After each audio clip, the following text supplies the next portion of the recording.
बिस्मिल्लाहिर्रहमानिर्रहीम। Dear students, आज मेरा लेक्चर होगा वो system number 2 ball and bowl system के ऊपर होगा। पहले लेक्चर में मैं mass attach to a spring और हॉरिजॉन्टल फ्रिक्शनलेस सरफेस के ऊपर जो है उसको मैं डिफ़ाइन कर चुका हूँ। अब अपने में दूसरे लेक्चर में है मैं डिफ़ाइन करना चाहूँगा बॉल एंड बाउल सिस्टम को। Motion of a ball placed in a bowl is another example of simple harmonic motion as shown in figure number 2. When ball is at mean position, that is at the center of the bowl, the net force acting on the ball is 0. अच्छा, एक ball placed in a bowl जो है आपके पास simple harmonic motion का एक दूसरा मिसाल है। जब बॉल जो है मीन पोजीशन ओ पे पड़ा हुआ है, यानी कि on the at the centre, वो जो ओ पोजीशन है वो सेंटर ऑन द बाउल है, तब जो है वो बॉल के ऊपर कोई भी जो है नेट फोर्स एक्ट नहीं कर रहा। अच्छा, इस पोजीशन में यानी कि in this position the weight of the ball that is acting downward and is equal to the upward normal force of the surface of the bowl, hence there is no motion। यानी कि जब ये mean position ओ के ऊपर जब ball पड़ा हुआ है तो इसका जो वेट है वो डाउनवर्ड एक्ट कर रहा है, यानी कि W is equal to mg। यानी कि जितना फोर्स इस बॉल का या जितना वेट बॉल का नीचे की तरफ एक्ट कर रहा है, अमल कर रहा है, उतने ही मैग्नीट्यूड का फोर्स जो है नॉर्मल फोर्स R जो है वो अपवर्ड की डायरेक्शन में मूव कर रहा है। यानी कि जो वेट ऑफ बॉल है उसको कैंसिल कर रहा है सरफेस, इस बाउल के सरफेस का नॉर्मल फोर्स R, और इस वजह से इस बॉल के ऊपर अभी कोई मोशन नहीं हो। Now if we bring the ball to position A and then release it, the ball will start moving towards the mean position O due to restoring force caused by its weight। यानी कि अगर हम इस ball को या इस मास को extreme position A की तरफ मूव कराएंगे सम एक्सटर्नल फोर्स, और फिर जब बॉल को रिलीज कर देंगे यानी कि फोर्स हम रिमूव कर देंगे, तो ये बॉल है वो मीन पोजीशन O की तरफ मूव करना शुरू कर देगा ड्यू टू रिस्टोरिंग फोर्स, और वो जो रिस्टोरिंग फोर्स है वो प्रोड्यूस हो रहा है इस बॉल की वेट की वजह से।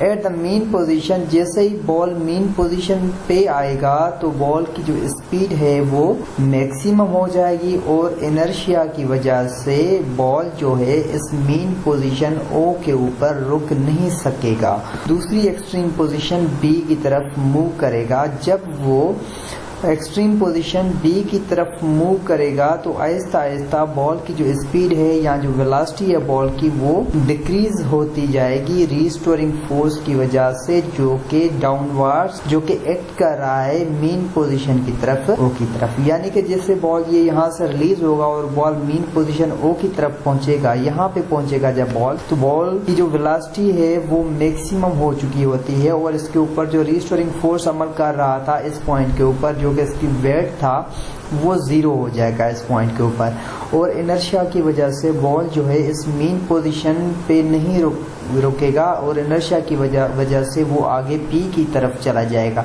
जैसे ही इस मीन पोजीशन से बॉल B की तरफ मूव करता जाएगा तो इसकी जो स्पीड है या जो वेलोसिटी है जो कि मैक्सिमम हो चुकी थी इस मीन पोजीशन की आके वो आहिस्ता आहिस्ता डिक्रीज होती जाएगी, और इस बॉल के ऊपर जो रिस्टोरिंग फोर्स मीन पोजीशन के ऊपर 0 हो चुका था उसका मैग्नीट्यूड आहिस्ता आहिस्ता इंक्रीज होता जाएगा। जैसे ही बॉल एक्सट्रीम पोजीशन B के ऊपर पहुंचेगा, at the extreme position B the ball stops for a while and then again moves towards the mean position O under the action of restoring force. जैसे ball इस mean position से आगे जाके B position पे पहुंचेगा तो जो ball की वेलोसिटी है वो 0 हो जाएगी, और बॉल शॉर्ट इंटरवल के लिए यहाँ पे रुक जाएगा, और बाद में फिर से ये मेन पोजीशन की तरफ मूव करना शुरू कर देगा रिस्टोरिंग फोर्स की वजह से।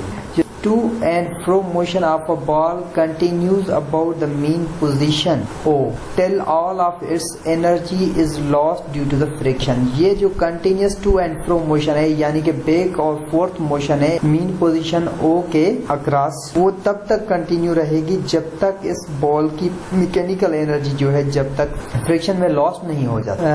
Thus the to and fro motion of the ball about the mean position placed in the bowl is an example of simple harmonic motion। ये जो टू और फ्रो मोशन है बॉल की मेन पोजीशन के इर्द गिर्द बाउल के अंदर, वो एग्जाम्पल है किसका? सिंपल हार्मोनिक मोशन का। ये दो पॉइंट्स में मिस कर गया हूँ, इस पॉइंट को मैं डिफाइन करने की कोशिश करूंगा यहाँ पे कि अगर बॉल को मैं ऊपर की तरफ लेके आऊंगा इस पॉइंट के ऊपर, तो इस पॉइंट के ऊपर बॉल की जो है वो दो कंपोनेंट्स होंगे। एक जो कंपोनेंट होगा बाउल का वो यहाँ से यहाँ तक वाला कंपोनेंट होगा जिसको मैंने mg कोसाइन ऑफ थीटा की फॉर्म में लिखा हुआ है, और जो ये कंपोनेंट है ये mg साइन थीटा है, और ये वजह से जो रिस्टोरिंग फोर्स है बाउल का एक्ट कर रहा है, और ये कंपोनेंट जो है इस सरफेस के नॉर्मल डायरेक्शन में है और ये इसको कैंसल आउट कर देगा। जो सिंपल पेंडुलम की मोशन है वो भी सिंपल हार्मोनिक मोशन को एग्जीक्यूट करती है। ये जो सिंपल पेंडुलम है उसमें एक स्मॉल बॉब होता है जिसकी मास m है, और वो सस्पेंडेड होता है from a light string of length L fixed at its upper and, और वो स्ट्रिंग का जो दूसरा एंड है वो एक रिजिड सपोर्ट के साथ बंधा हुआ होता है। In equilibrium position O the net force on the bob is 0 and Bob is stationary. शुरुआती तौर पे क्या होता है, इस पॉइंट पे देखें, इस एट पॉइंट के ऊपर ये बॉब जो है वो इक्विलिब्रियम पोजीशन में है। इस वक्त इस बॉब के ऊपर जो नेट फोर्स है वो 0 के बराबर। If we bring the bob at extreme position B the net force on the bob is not 0। अगर हम इस बॉब को इस मीन पोजीशन A से एक्सट्रीम पोजीशन B की तरफ लेके जाएंगे और जहां B पे पहुंचेगा तो बॉब के ऊपर जो नेट फोर्स होगा वो 0 के बराबर नहीं होगा। यहाँ पे जो फोर्सेस एक्ट कर रहे हैं वो इस तरह से कर रहे हैं, जो लाइन होगी आपके पास मैग्नीट्यूड होगा वो इस डायरेक्शन में यूं होगा, और जो मैग्नीट्यूड होगा आपके पास वो इस डायरेक्शन में यूं होगा, और भी आपके पास कंपोनेंट होगा वेक्टर का जो कि इस डायरेक्शन में यूं होगा, और ये थीटा और ये थीटा दोनों अल्टरनेट एंगल्स हैं, ये दोनों एक दूसरे के बराबर होंगी। ये mg cos थीटा, ये टेंशन एंड स्ट्रिंग T, ये दोनों फोर्स, ये जो टेंशन एंड स्ट्रिंग है ये आपके पास टेंशन एंड स्ट्रिंग वेट के और बॉब के वेट के इस कंपोनेंट को कैंसल आउट कर देगी। बाकी जो रिस्टोरिंग फोर्स होगा जो कि ऑब्जेक्ट को मीन पोजीशन की तरफ लेके जाएगा, उसका जो मैग्नीट्यूड होगा वो mg कोसाइन थीटा के बराबर होगा। Hence, if there is no force acting along the string as the tension in the string cancels the component of weight mg cosine of theta, hence there is no motion along this direction। यानी कि इस नीचे या ऊपर वाले direction में कोई motion नहीं होगी, क्योंकि ये जो ऊपर टेंशन स्ट्रिंग का फोर्स बॉब के जो mg कोसाइन थीटा का जो कंपोनेंट है, वेट का जो ये कंपोनेंट है, इसको कैंसल आउट कर देता है। बाकी जो रिस्टोरिंग फोर्स प्रोड्यूस होता है इस मेज के अंदर जो कि इसको मीन पोजीशन की तरफ लेके जाता है, वो जो है टोटली डिपेंड करता है mg साइन थीटा के ऊपर। And the other component of weight mg sine theta is directed towards the mean position A। ठीक है, जो दूसरा कंपोनेंट ये है, एक्चुअली ये फोर्स जो है वो रिस्टोरिंग फोर्स है जो कि इस मेज को मीन पोजीशन A की तरफ जो है वो अट्रैक्ट कर रहा है या पुल कर रहा है या पुश कर रहा है। ठीक है, due to restoring force the bob moves back towards the mean position A। Restoring force की वजह से जो बॉब है वो एक्सट्रीम पोजीशन B से मीन पोजीशन A की तरफ मूव करेगा।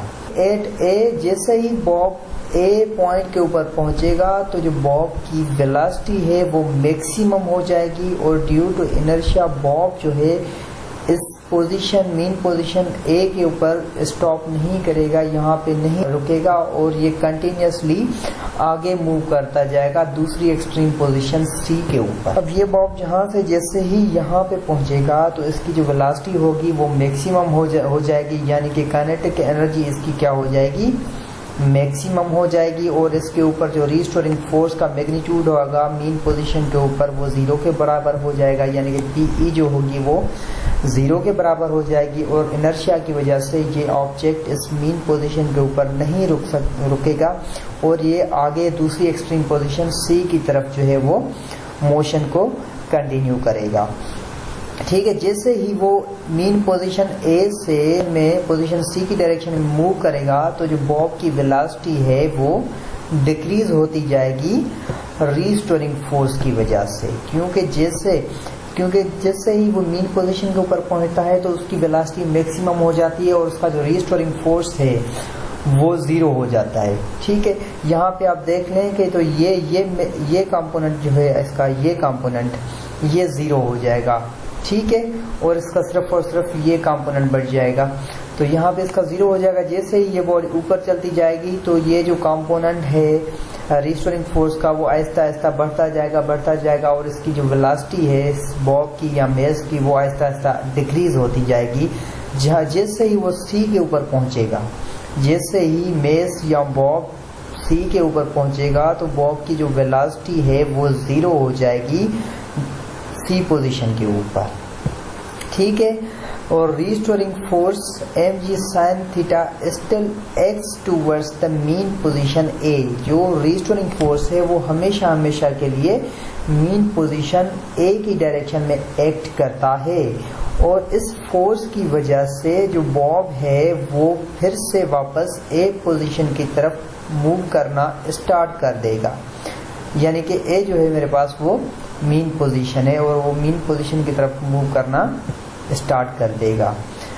इन this way the bob continues its to and fro motion about a mean position. इसी तरीके से जो बॉब है ये इस मीन ए पोजीशन के बैक एंड फोर्थ में मोशन हरकत को या मोशन को कंटिन्यू रखेगा। It is clear from the above discussion that the speed of the bob increases while moving from point B to A due to restoring force which acts towards the A.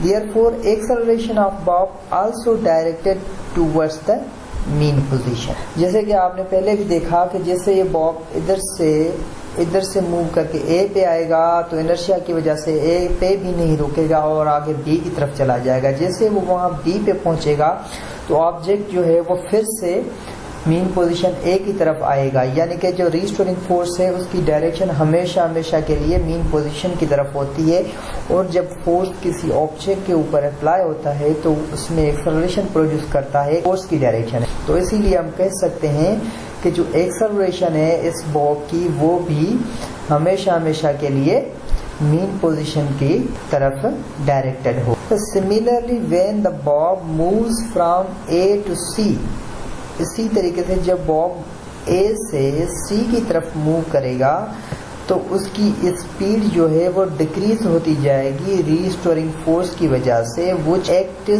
again acts towards the mean position। यानी कि जैसे ये ए से सी की तरफ Bob move करता जाएगा तो इसकी वेलोसिटी जो है वो आहिस्ता आहिस्ता कम होती जाएगी रीस्टोरिंग फोर्स की वजह से, वो रीस्टोरिंग फोर्स जो कि ए की तरफ डायरेक्टेड है। Therefore again acceleration of the bob directed towards the mean position, जिसकी वजह से फिर भी जो है एक्सेलरेशन की डायरेक्शन मीन पोजीशन की तरफ है। It follows that the acceleration of the bob is always directed towards the mean position। यानी कि ये हमें पता चलता है कि जो एक्सेलरेशन है बॉब की वो हमेशा के लिए मीन पोजीशन ए की तरफ डायरेक्टेड है, जिसकी वजह से हम कह सकते हैं कि जो motion of a simple pendulum है वो एग्जाम्पल है सिंपल हार्मोनिक मोशन का, या वो एक्सप्रेस करती है सिंपल हार्मोनिक मोशन को। We have the following formulas for the time period of simple pendulum, which is equal to t is equal to 2 pi square root L upon G. Here L is the length of the string and यहाँ पे जो L है अगर किसी भी string की length ज्यादा होगी तो वो एक साइकिल कंप्लीट करने के लिए ज्यादा टाइम लेगा और G जो है यहाँ पे gravitational acceleration due to gravity को शो कर रही है। Thank you all of us. Wait for my next lecture. I will be there. Okay, Allah Hafiz.